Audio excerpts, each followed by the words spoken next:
చూశారు. ఇక్కడ ఒక పార్టీ ఉంది, నేను ఎప్పుడు చూడలేదు. నేను అధిక అపోజిషన్ లో ఉంటే అసెంబ్లీలో మా మిస్సెస్ ను కూడా తిట్టే పరిస్థితికి వస్తే ఎంత నేను బాంబులకు కూడా భయపడలా,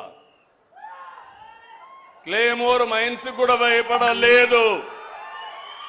23 క్లేమోర్ మైన్స్ నా మీద ప్రయోగించినప్పుడు సాక్షాత్తు నన్ను కాపాడింది వెంకటేశ్వర స్వామి దిగొచ్చి కాపాడాడు. అలాంటి నేనెప్పుడు కూడా వెంకటేశ్వర స్వామి మా ఇంటి దైవం. నేనెప్పుడు మా ఇంటి నుంచి చూస్తే వెంకటేశ్వర స్వామి నామాలు కనపడస్తాయి మంగాపురం ఆ సైడ్ నుంచి. అలాంటి వెంకటేశ్వర స్వామికి అపచారం చేసే పరిస్థితి ఈ మధ్యలో మీరు చూస్తున్నారు. అధికారంలో ఉంటే బూతులు తిడతారు, అపోజిషన్ లో ఉంటే కూడా బూతులు తిడతారు. ఇది ఎక్కడ న్యాయమో ఏమయ్యా, మీకు ఇది కరెక్టేనా?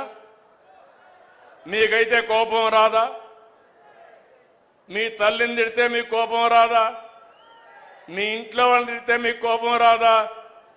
మనం తిట్టించుకోవడానికి రాజకీయం చేస్తున్నామా? బాధ, ఆవేదన, లెక్కలేనితనం, ఆంబూతులు మారిగా తయారైపోయారు. ఒకసారి రెచ్చగొట్టే ప్రయత్నాలు చేస్తున్నారు, రాష్ట్రాన్ని సర్వనాశనం చేశారు, గంజాయిమయం చేశారు. నేను ఆ రోజు మీకు చెప్పాను ఒక మాట, నేను అన్ని సమస్యలు పరిష్కారం చేస్తాను, కానీ గంజాయికి అలవాటు పడిపోతే అది ఒక వ్యసనంగా మారితే వాళ్ళని మార్చడం చాలా కష్టం అని చెప్పాను, మీకు జ్ఞాపకం ఉంటుంది. అదే జరిగింది. మొన్న మదనపల్లిలో చూశారు, మళ్ళీ గంజాయి తాగి మృగంగా ప్రవర్తించే పరిస్థితికి వచ్చాడు. నేను ఒకే మాట చెప్పాను, ఎవడైనా సరే ఈ రాష్ట్రంలో మత్తు సేవించి తద్వారా మానవత్వాన్ని పోగొట్టుకుంటే, ఆడబిడ్డల జోలుకొస్తే అదే మీకు చివరి రోజు అవుతుందని ఎన్నోసార్లు చెప్పాను. ఇప్పుడు కూడా ఆ మాట కట్టుబడి ఉన్నా. నేను ఎవరిని వదిలిపెట్టాను. చట్టం దాని పని అది చేసుకుంటూ పోతుంది. అలాంటి వ్యక్తులు ఉండాల్సింది జైల్లో అయినా ఉండాలి, లేకుంటే చట్టం ద్వారా ఉరిశిక్షణ అయ్యాలి.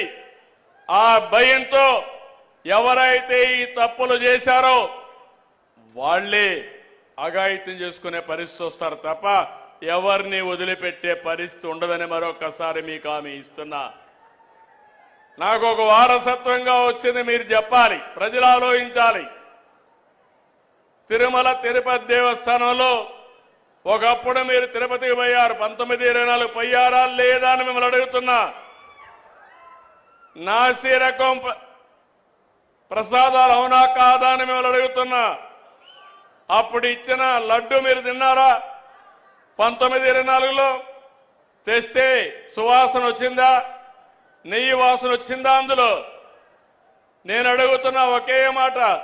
మా తమ్ముడు నామాలు కూడా పెట్టుకున్నాడు, అది పవిత్రత, దేవుని మీద అభిమానం. చాలా మంది ఉన్నాం, ఒక నమ్మకం.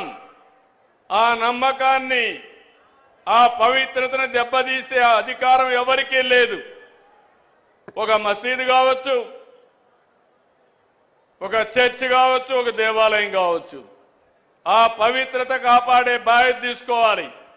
అలాంటిది అపవిత్రం చేస్తే, నేను ముఖ్యమంత్రి అయిన తర్వాత నేను ఇచ్చిన హామీ ప్రకారం రెండో సంతకం ఆఫీసర్ వేసింది తిరుమల తిరుపతి దేవస్థానం ఈవోగా వేసి శ్యామలరావుని ప్రక్షాళన కార్యక్రమానికి ప్రారంభించా. వస్తే నెయ్యి చూస్తే బాగా లేకపోతే తిరిగి పంపించి దాంట్లో నుంచి శాంపుల్ తీసుకొని ఎన్డీడీబీ పంపించారు. ఎన్డీడీబీ పంపిస్తే అందులో నుంచి ఎనిమల్ ఫ్యాట్ ఉందని ఆ రోజు చెప్పారు. అది చెప్పిన తర్వాత నేను ఆలోచించి, ఇది నేను చెప్పకపోతే నా మీద అప్రతిష్ట వస్తుంది, అపవాదం వస్తుందనే ఉద్దేశంతో నేను చెప్పాను. తర్వాత లేనిపోని సమస్యలన్నీ క్రియేట్ చేసి సుప్రీంకోర్టు వరకు పోయే పరిస్థితికి వచ్చారు. సిట్ వేశారు. ఆ సిట్లో వచ్చినటన్నీ మీరు చదివి ఉంటారు. చాలా స్పష్టంగా చెప్పారు, అసలు ఇది నెయ్యే కాదు, కెమికల్స్ తో తయారు చేసిన నెయ్యి అని చెప్పారు.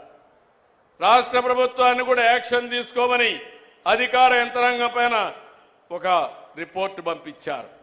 ఇవన్నీ వస్తే తప్పుని తప్పించుకోవడానికి, వాళ్ళు చేసిన తప్పును వేరే వాళ్ళపైన వేయడానికి ప్రయత్నం చేసే నీచులున్నారంటే ఏమనాలి నాకైతే అర్థం కావడంలా.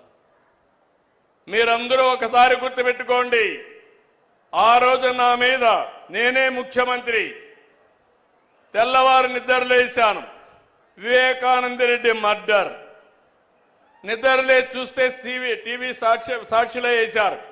ఏమని? గుండెపోటుతో వివేకానంద రెడ్డి చనిపోయాడని. నేను కూడా నమ్మాను, పాపం అనిపించింది. సాయంత్రం అయింది, పోస్ట్ మార్టం చేశాం. అది కూడా ఆయన కూతురు అడిగింది. అడిగితే పోస్ట్ మార్టం చేస్తే ఇది గుండెపోటు కాదు, గొడ్డలి పోటని తేల్చారు. సాయంత్రానికి నాటకాల రాయుడు మాట మారు చేశాడు. తండ్రి లేని బిడ్డను ఉన్న పెద్ద దిక్కుపోయాడని. అది అయ్యింది. తెల్లవారి నిద్ర లేస్తానే సాక్షి పేపర్ ఒకసారి మీరు గుర్తుపెట్టుకోవాలి. నారాసుర రక్త చరిత్ర నా చేతిలో కత్తి పెట్టి నా జీవితంలో ఊహించని సంఘటనది. నేను రాజకీయం చేస్తాను గాని రౌడీల గుండెల్లో రైళ్లు పరిగెత్తిస్తాను గాని సంఘ విద్రోహ శక్తులను అణిచివేస్తాను గాని ప్రాణానికి కూడా లెక్క పెట్టుకోను గాని నేను నేరాలు చెయ్యబోనని మీ అందరికీ హామీ ఇస్తున్నా.